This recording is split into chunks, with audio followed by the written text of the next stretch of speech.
RCA Victor, world leaders in radio, first in recorded music, and first in television, presents the Phil Harris Alice Faye Show.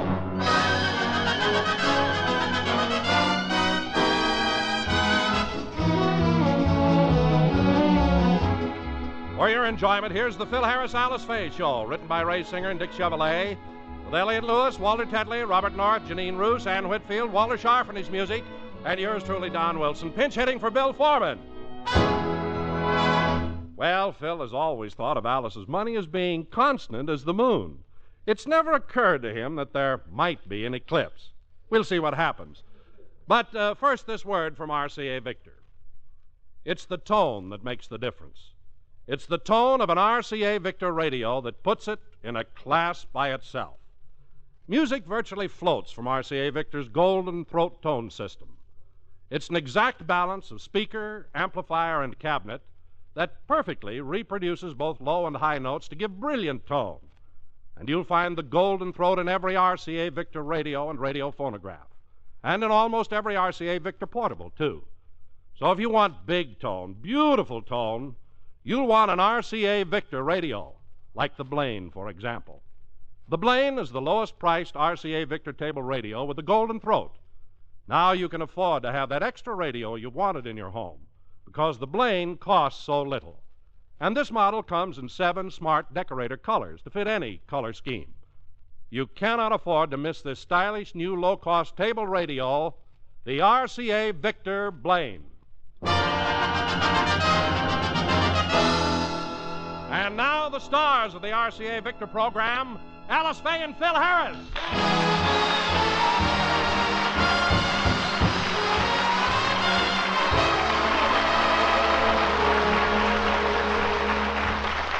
Well, most men who've been married for a number of years forget to give their wives the little attentions women love, but not Phil Harris. Even after 12 years of being married to Alice, there are times when he's as attentive as a newlywed. Let's look in on one of Phil's affectionate moods.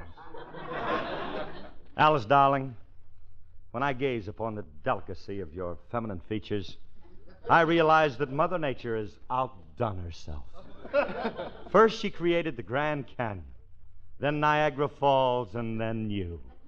And I know that you, her loveliest achievement, will not turn me down when I put the bite on you for $50.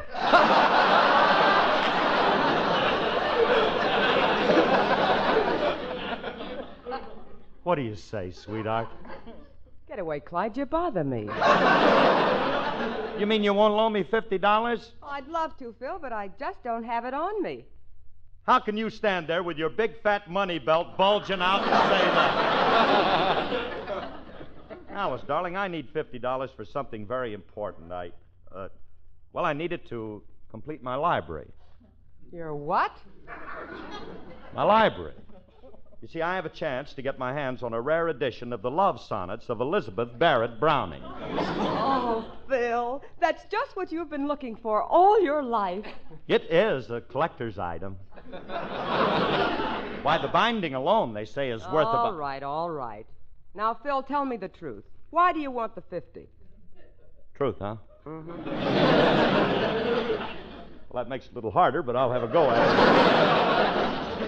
Alice, I need the money for Frankie. The poor kid, well, he needs help. I know, but where can you get a good brain operation for $50? The Mayo Clinic is having a rummage sale. Look, Alice, he don't need no brain operation. He needs the money for a very worthy cause. You see, Frankie... Oh, that must be him. Come in. Hiya, Curly. Hello, Alice. Oh, hi, Frankie. Say, Frankie, Phil tells me that you need $50 for a very worthy cause. What's the cause? The cause? Mm-hmm. Oh, yeah.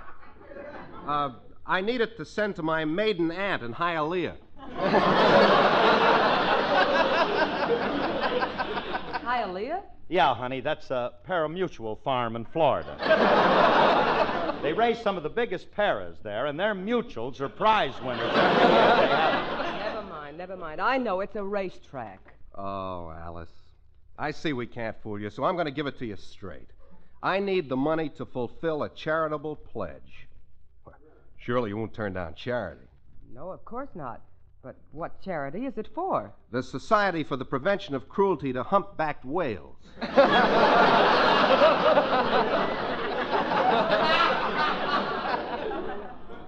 I don't think that's going to get it, Remling.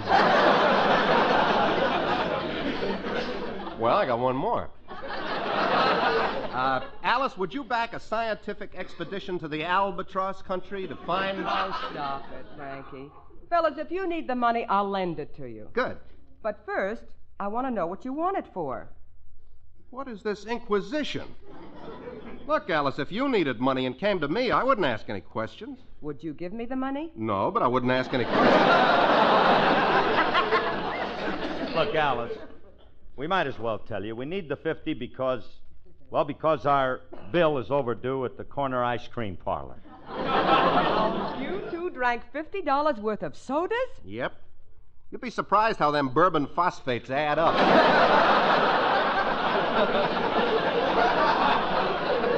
Now, Phil, if you owe the money to somebody, I'll let you have it. Now, you wait here, and I'll go to my money room and get it. And don't try to follow me again. You always get tangled up in the barbed wire. I'll be right back. Curly, What? what's her money room look like? Don't ask me. Every time I try to follow her, I get as far as the hall, and she sets up a smoke screen, and I lose her. Hey, Remley, we're going to get the money. Now, you know what we're going to do? We're going to get that dough, and we're going to go settle up her bill. Man, I'm so happy I could dance. Oh, no, Curly, you mean you're so happy you could sing. No, I take it back. No, it's too late. I'm already into Oh. it. Old Nebuchadnezzar was the king of Babylon.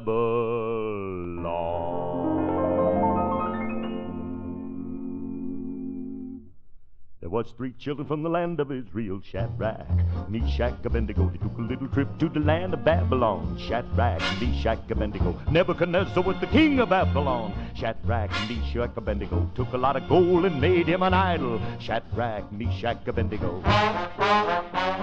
And he told everybody when you hear the music of the cornet And the flute? and the harp, You must fall down and worship that idol. Shadrach, Meshach, Abednego.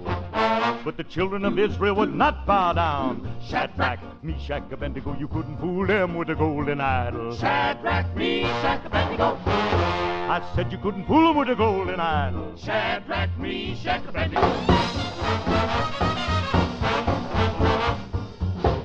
King put the children in a fiery furnace. Shadrach, Meshach, Abednego. Then he heaped on the coals and the red-hot brimstone. Shadrach, Meshach, Abednego. 7 times hotter than it ought to be. Shadrach, And he burned up the soldiers the king had put down. Shadrach, Meshach, Abednego. But the Lord sent an angel with snowy white wings down in the middle of that furnace, talking to the children about the power of the gospel. Shadrach, Meshach, Abednego. Well, it couldn't even burn a hair on the head of old Shadrach.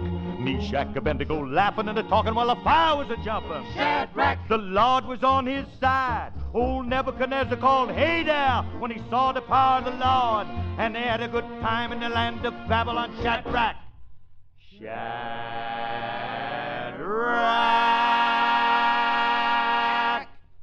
Meshach,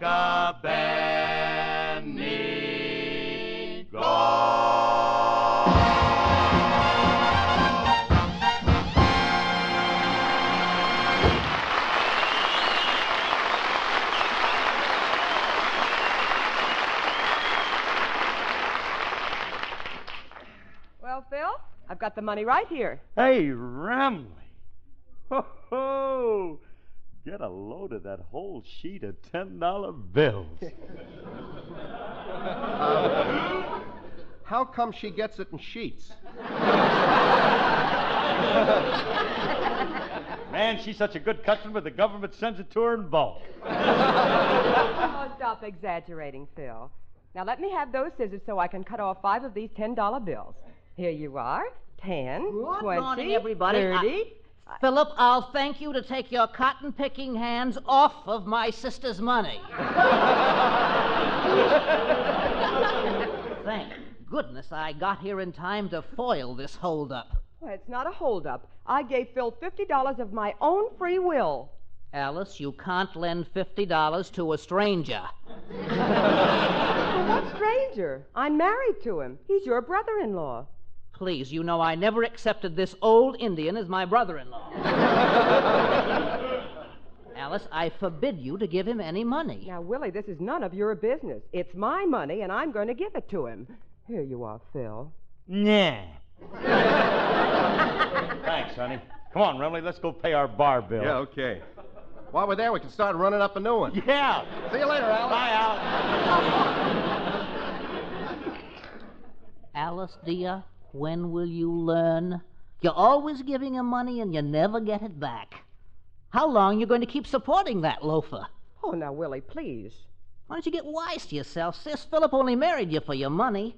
Why, I'll wager if you were to lose all your money, you'd lose Philip, too. That's not true, and I'm not going to stand here and listen to any more of this. Goodbye, Willie. But, Alice, I tell you, if he thought you lost your money, he... Thought she'd lost the money. Yes. Mm-hmm. If he found a letter from a stockbroker saying she was wiped out, I'll bet that would prove me right. All I have to do is get the right letterhead and start typing.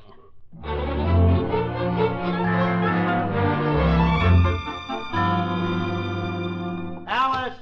Hey, Alice, I'm home. Alice, I guess she went out. Hey, Remley, what are you doing? Nothing. Just opening this letter that was on the hall table. Well, Remley, what's the idea of opening my mail? It's not your mail. It wasn't addressed to you. Oh. It's addressed to Alice.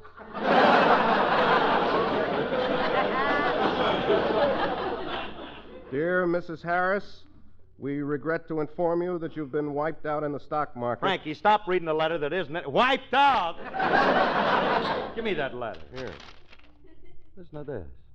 Due to unforeseen reverses, your Associated Steel and Copper stocks are completely worthless. Very truly yours, Chase and Reiner, Investment Bro. Rummy, did you hear that?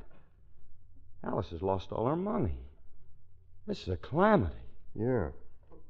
Come on upstairs. I'll help you pack.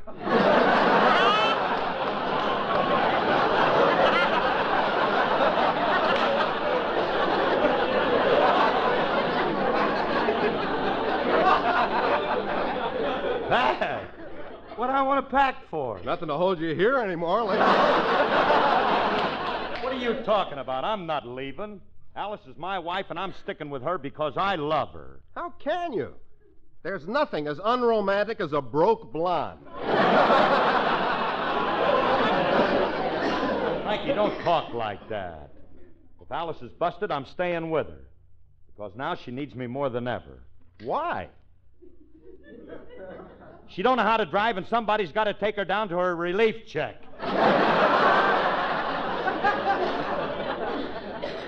Why does it have to be you? Well, how else is she going to get... Of course, she could take the bus. No! Oh, Remley. I just can't believe that stock of hers is worthless. It just don't... I'm going to call her brokers and find out what happened. That won't be necessary, Philip. I just spoke to a broker, and he said a stock is no longer worth the paper it's printed on. Oh, poor Alice. Isn't it horrible? Well, now, wait a minute, Willie. Wait a minute. It's not as bad as you think. I know it's quite a loss. But Alice still has a room full of money upstairs. Well, she won't have it tomorrow. Her broker said it'll take everything she has to cover her losses. Oh, Philip, Alice doesn't have a penny to her name. Doesn't it make you sick? No. Doesn't mean a thing to me if Alice doesn't have a penny to her. Oh, those pains.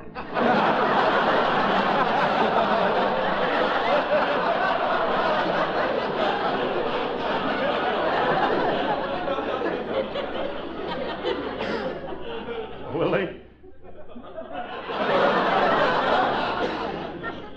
Does Alice know about this yet? Oh, no, and we'll have to keep it from her, Philip. The shock of losing her life savings might be too much for her. Well, you're right. It is quite a loss, but Alice can always start over. At her age? Well, why not? She can get a job as a night watchman someplace. Well, Philip, now that Alice is broke, I suppose you'll be leaving, so goodbye. And I hope your next wife is a better businesswoman than Alice. I ain't leaving her. Even if she is destitute, I'm not going to... Phil, where are you? Oh, here she comes, Remy. Now, look, don't let her know what happened. We got to keep it from her until we figure out some way to help her. Curly, I assure you she won't learn anything from me. Thanks, pal. Hello, fellas. Well, if it ain't the charity case. Frankie!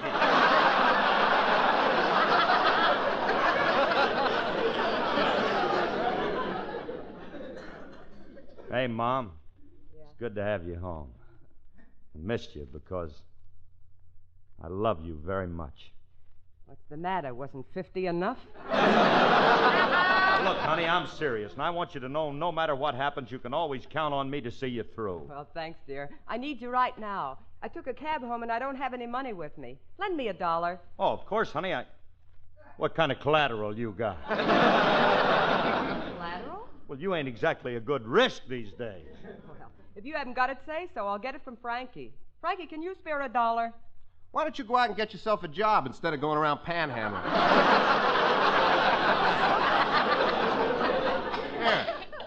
Here's a dime. Go out and get yourself a bowl of hot soup. And remember, get soup and not a bottle of cheap wine. You two cut this out. Come on now, cut it out. Phil, I need $1. Lend it to me. All right, honey, all right. Here's a $1 bill. So long, George. I'll never see you again. Alice, honey, Hap, I was just wondering, have you ever thought of going back to work? Work? You know, in pictures. The public loves to hear you sing. Well, if they want to hear me sing, I'll sing right here. Okay. Hey, Remley, get the neighbors in. We'll pass the hat around. She might pick up... Can't never tell. We might pick up a bob or two. All right.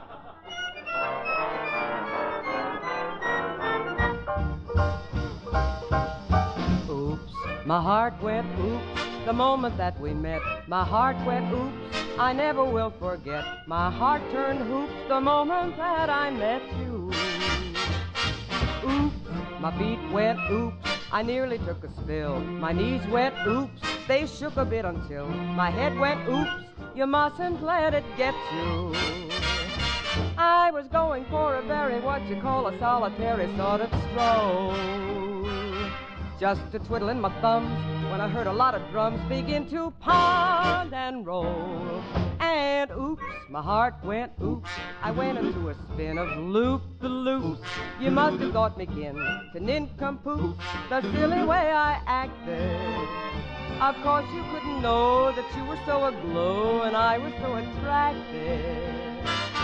But baby, take a bow. My heart is going oops right now. Whoops, there it goes. My heart goes flip-flop when it sees you. Whoops, my heart went oops the moment that we met. My heart went oops, I never will forget. My heart turned loops the moment that I met you. Oops, my heart went oops. It went into a spin of loop-the-loop. You must have thought me kin to nincompoops, the silly way I acted.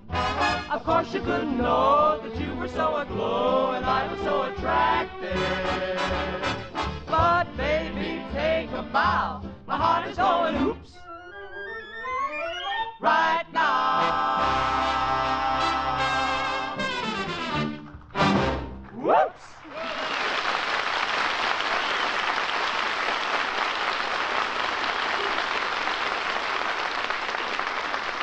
Hey, Remley. What? You know something I've been thinking? That Alice wouldn't have to know about losing her money if we could find some way to recoup her fortune by tomorrow morning. Yeah. Well, it shouldn't be too hard to raise $4 million by tomorrow morning. We don't need that much. All we got to get is $3 million, and maybe she won't miss the other $1 million.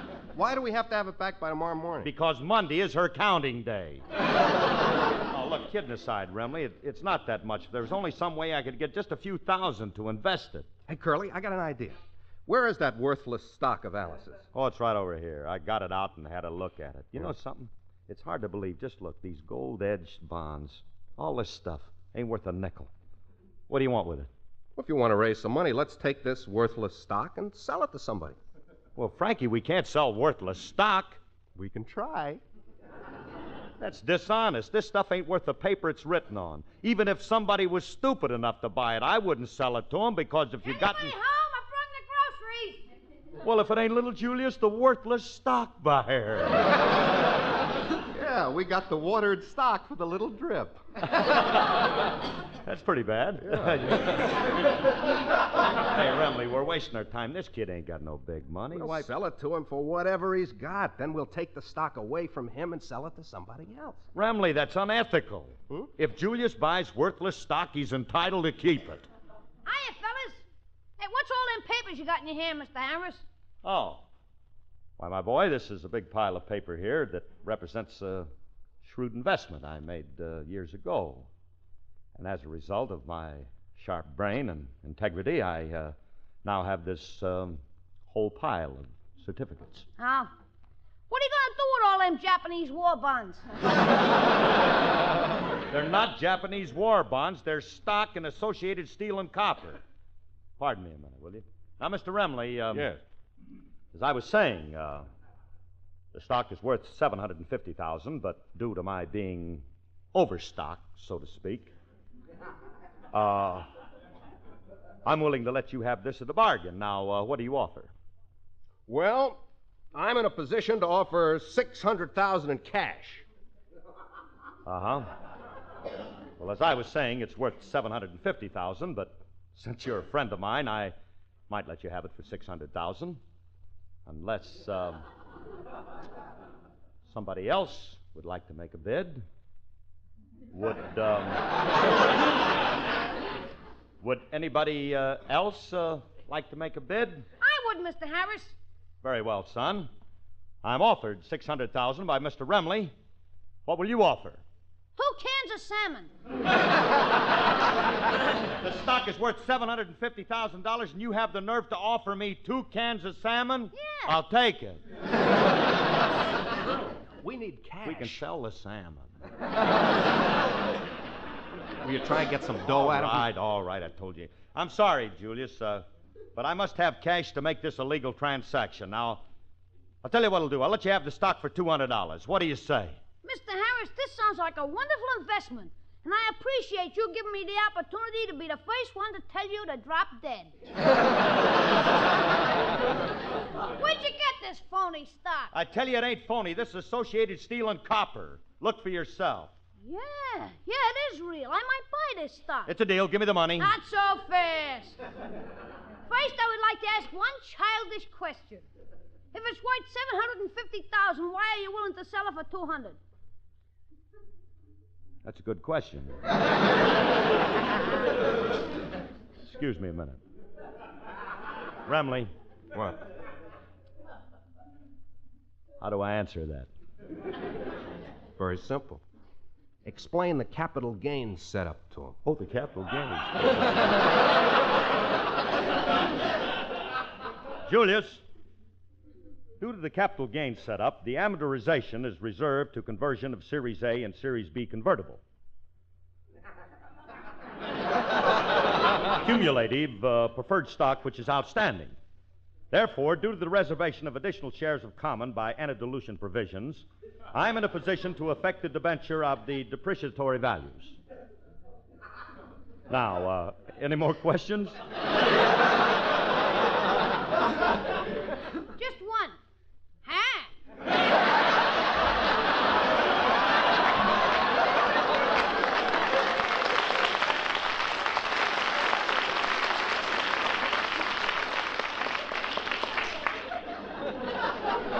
Julius.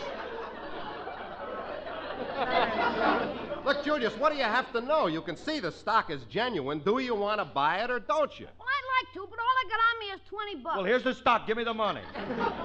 Hey, there you are. And you're now the owner of 50,000 shares of Associated Steel and Copper. Gee, I'm a big stock manipulator. Have a cigar, fellas. Oh, Phil, I have something to tell you. My stockbroker just No, not in called front it- of Julius, dear. He's too young. He wouldn't want to hear those things. Oh, but honey, I have wonderful news.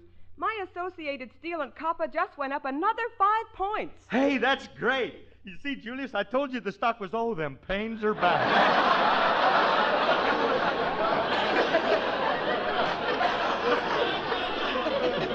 honey. Your stock couldn't have gone up. Willie just told me it's worthless. I saw a letter from your stockbroker. Oh, Willie told me about that. He just did that to test your love for me. Huh? Well, that stock is worth a fortune. Oh, no. Julius. Are you addressing John D'Abruzio, the little multimillionaire? Yeah, old buddy, I want to talk to you. Sorry, I don't talk to poor people. Give me back my cigar. Now, Julius. Come around and see me sometime, Harris. I might find a place for you as gardener on my country estate.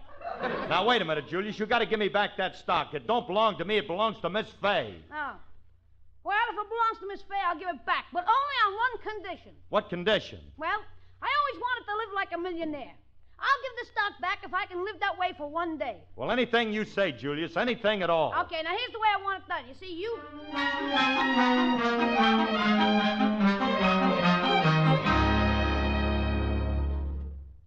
Is there anything else, Mr. Abruzio? Yes, Miss Faye, open 2 bottles of champagne. Oh, but Julius, you're too young to drink. I ain't gonna drink it. I'm just gonna soak me feet in it. This is the life. Oh, Renly, my man. Yes, sir. Keep that fan going. There's a fly on me caviar. And another thing. Where is that stuff I ordered from the market? I want... Anybody home? I brung the groceries.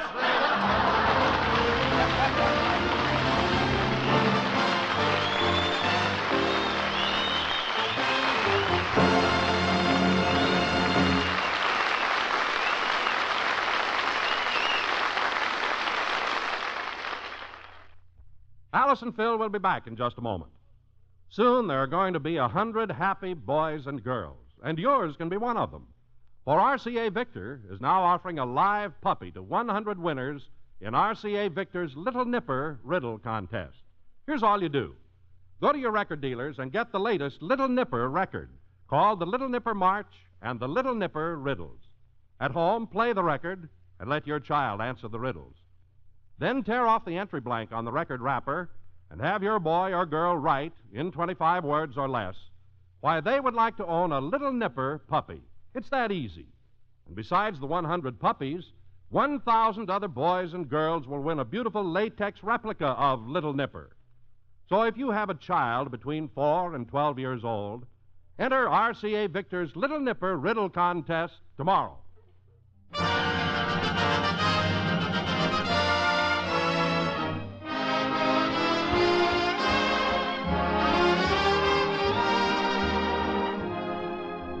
Folks, this is Phil again. With traffic fatalities on the increase, the National Safety Council has asked us all to check up on our own driving.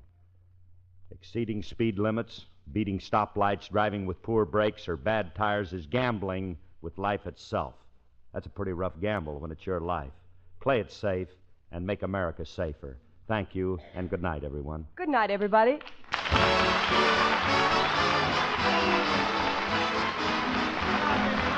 This program is produced and directed by Paul Phillips. The part of Frankie was played by Elliot Lewis, and the part of Julius by Walter Tetley. Remember, whether you're buying a television set, a radio, a Victrola, phonograph, or records, put your faith in the cornerstone of American home entertainment for 3 generations, RCA Victor, world leader in radio, first in television. Thanks, Don, for being with us.